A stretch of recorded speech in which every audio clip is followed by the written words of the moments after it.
নির্বাচনের ফল প্রকাশের পর আজ এক নজিরবিহীন ঘটনার সাক্ষী থাকল কলকাতা হাইকোর্ট। বৃহস্পতিবার আইনজীবীর কালো কোট পরে সওয়াল করতে আদালতে হাজির হলেন প্রাক্তন মুখ্যমন্ত্রী মমতা বন্দ্যোপাধ্যায়। ভোট পরবর্তী হিংসা মামলায় নিজের সওয়াল পেশ করার পাশাপাশি রাজ্যের পরিস্থিতি নিয়ে উদ্বেগ প্রকাশ করেন তিনি। শুনুন। সরকার গঠনের পরেই রাজ্য জুড়ে অশান্তি, ভোট পরবর্তী হিংসা, অভিযোগ বুলডোজার দিয়ে ভাঙা হচ্ছে বেআইনি দোকানপাট নির্মাণ। এবার এই নিয়ে জনস্বার্থ মামলা দায়ের কলকাতা হাইকোর্টের প্রধান বিচারপতি সুজয় পাল ও বিচারপতি পার্থ সারথী সেনের ডিভিশন বেঞ্চে। এই মামলায় সওয়াল করেছেন আইনজীবী বিকাশ রঞ্জন ভট্টাচার্য, আইনজীবী কল্যাণ বন্দ্যোপাধ্যায় আর সওয়াল করেন প্রাক্তন মুখ্যমন্ত্রী মমতা বন্দ্যোপাধ্যায়। হাইকোর্টে মমতা বন্দ্যোপাধ্যায়ের সওয়াল, আমি 1985 সাল থেকে আইনজীবী, তাই আমি এই মামলায় সওয়াল করতে চাই। রাজ্যে ভোট পরবর্তী হিংসা চলছে।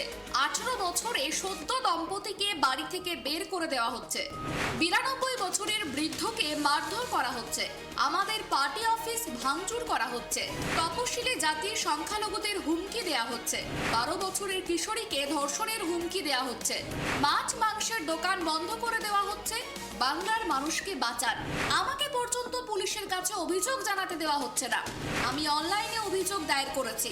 এটা পশ্চিমবঙ্গ, উত্তরপ্রদেশ নয়। তিলজলা সহ বিভিন্ন জায়গায় বুলডোজার দিয়ে বাড়ি ভেঙে দেওয়া হচ্ছে। এটা চলতে পারে না।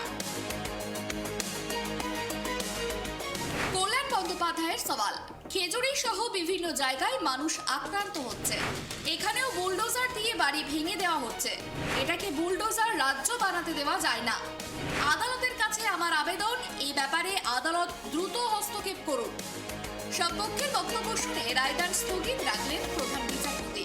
প্রধান বিচারপতি সুজয় পাল বলেন, সব পক্ষের বক্তব্য শুনেছি, আমরা সব দিক খতিয়ে দেখে প্রয়োজনীয় নির্দেশ দেব। ক্যামেরায় স্বপন রায়ের সঙ্গে রিমিক মাঝির রিপোর্ট, ATV বাংলা।